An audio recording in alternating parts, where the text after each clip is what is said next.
Right, guys, welcome back to the channel. Now, this is going to be a good one, boys. Make sure you stay tuned and watch all the way through because this is a GG's.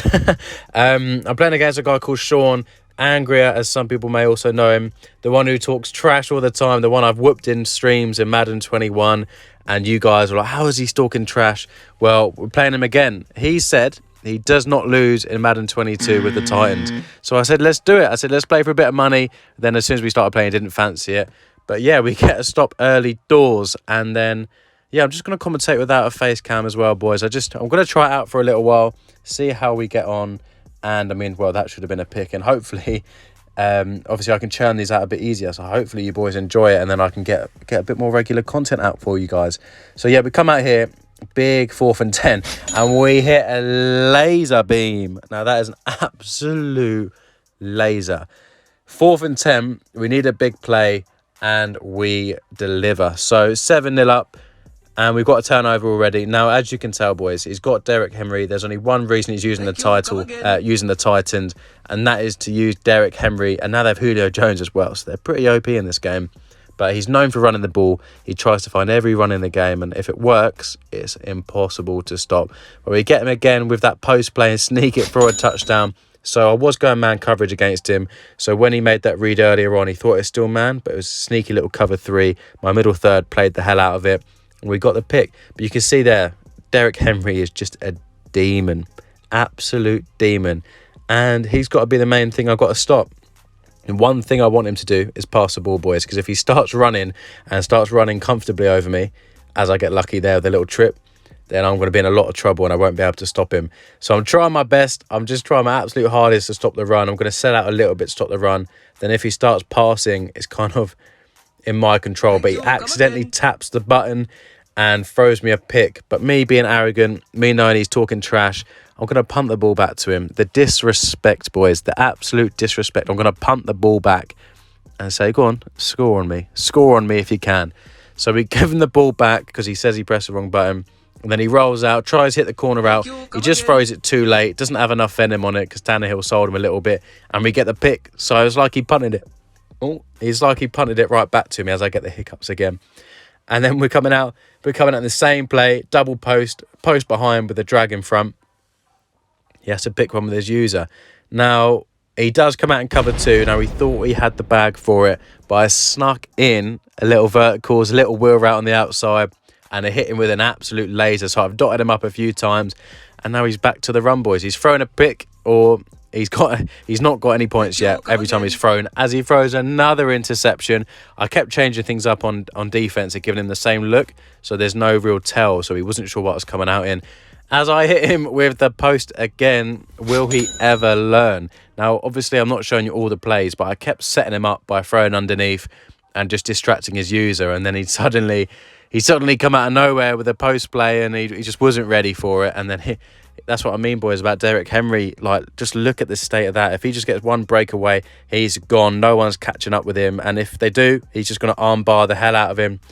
But we get him again, boys. We get him again, 2nd and 5. I threw underneath again, setting him up, getting with a double post play. So, I mean, it's pretty much double post every play and wait for his user to mess up once and Metcalf's a touchdown. But then we come out here, we're sending a bit more pressure, containing. We want him to throw. If I can stop the run and get him to throw, then we're going to be in a good position to win this game. We come out in a bit of cover 3 when he thought it was man coverage, so he thought the man was beat. But turns out there was a zone there, so we have a massive 4th and 21. Pretty much the game anyways, but look, thank you, come again. I went max coverage. I've not done that yet, but I knew he's going to run. Sorry, I knew he's going to throw the ball. I just knew it. It's so obvious. There's no way he's going to run with 4th and 21. So I thought I'd put my zone drops in. I hadn't done that yet, so he thought it was going to be wide open, and he threw it straight at me. It was like he was throwing to my DB rather than his receiver. It was that bad. But then we come out here, sneaky little man beater in the red zone that I love, coming out in tight, and then we get another tutty. So, I mean, boys, I'm not really struggling, let's be honest with you. So we're coming out here, and yeah, this is one of the worst plays I've ever had in Madden. I roll out, I make sure I get out the pocket, get called for intentional grounding, and now we have a 2nd and 40. Have you ever seen anything like that in your life, boys? So I'm trying to throw underneath just to make it kind of 3rd and manageable. So we have like a 3rd and 23 here. I try and hit the corner route. I thought it was going to get wide open, but I end up just throwing it straight at him, and it's kind of like a mini punt, so it's not the end of the world. So we have a 2nd and 9 here. Look, in the 3rd quarter, there's no way he's coming back, but he's trying to make it respectable, trying to make it close. He bombs it deep, and he just didn't have the speed to beat me, so he throws a pick. So, I mean, at this point, it's pretty pointless commentating. Look, the game's over, but I keep going. He talks trash. He lets me know when he's doing well, so I'm going to carry on, and I'm going to rub it in his face. And this was my first game of the day. He was using the excuse it was his warm-up game, but look, it was mine as well. So it's 1-1.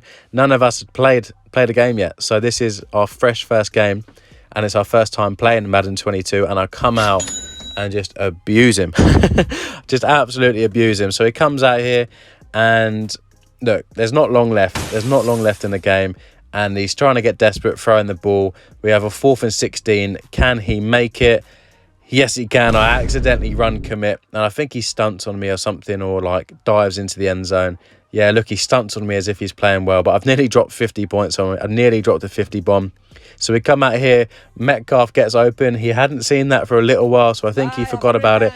Did a little stop and go, and I forgot the acceleration is pretty slow in this game, so I didn't quite get it. But then we come out in PA crosses, try and throw a sneaky little in route to my running back, and didn't get it. So we come out in a 4th and 16, and I just absolutely done him. He double manned him up.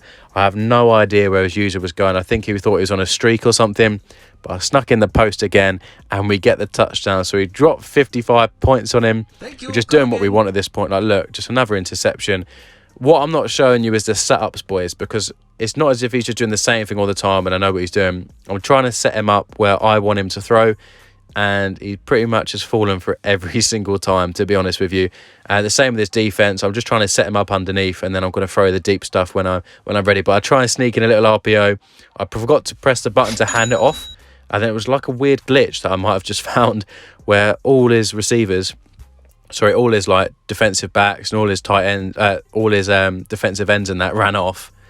And that literally just left the biggest gap in the world for Russell Wilson to squeeze in. But then I'm starting to stunt on him. He's literally just throwing books. It's like he's blind. But I think I've literally got everything covered so much that he just wants to throw some in.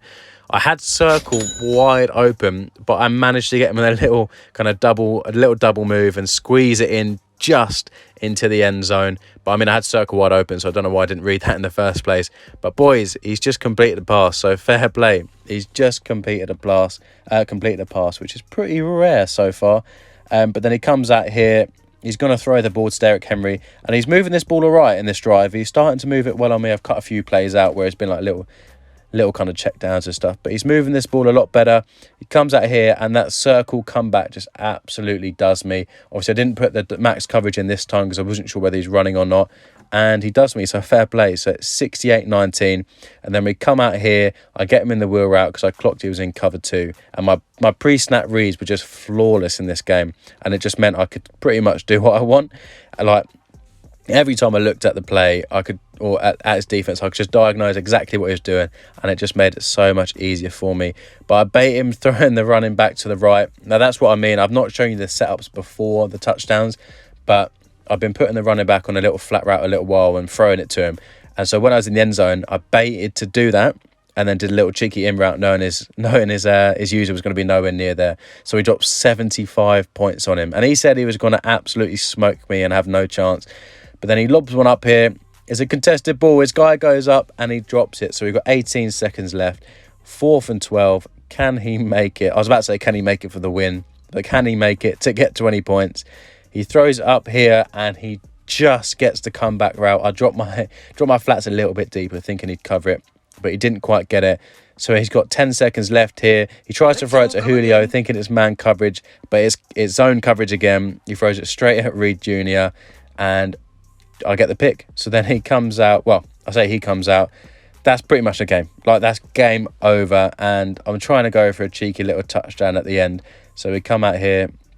I don't know what I'm doing with my substitutions this late in the game when it's already GG's. Shows how much I'm trying to drop points on him.